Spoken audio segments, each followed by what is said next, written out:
നമുക്കൊരു കഥ പറഞ്ഞാലോ? പണ്ട് പണ്ട് ഒരു കാട്ടിൽ ഒരു മാവ് വളരുന്നുണ്ടായിരുന്നു. അതിശക്തമായ കാറ്റിൽ ആ മാവ് തളിർത്ത് ഒടിഞ്ഞു വീണു. അത് കണ്ട ഒരു കുട്ടി ആ മാവിനെ എടുത്തു. പിന്നെയും മണ്ണ് കുഴിച്ച് ആ മാവിനെ തിരിച്ചു വെച്ചു. പിറ്റേ ദിവസവും കാറ്റടിച്ച ആ മാവ് പറന്ന് വീണപ്പോൾ ആ കുട്ടി പിന്നെയും വന്ന് അതെവിടെ തന്നെ നട്ടുവെച്ചു. മൂന്നാം ദിവസവും അതുപോലെ തന്നെ സംഭവിച്ചു. നാലാം ദിവസം ആ കുട്ടി ഒരു കാര്യം തീരുമാനിച്ചു.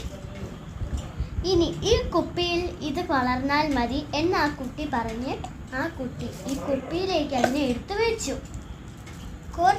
കുറേ കാറ്റും മഴയും വന്നിട്ടും ആ മരം വളരെ ശക്തിയിലായിരുന്നു ആടിക്കൊണ്ടിരുന്നത്.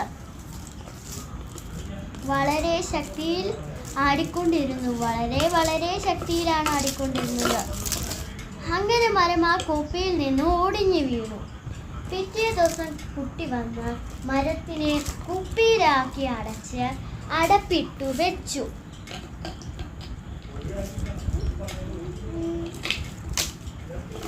ഗൈസ്, ഇത് കഴിഞ്ഞിട്ടൊരു നാടകം കാണാൻ വേണ്ടി നാടകം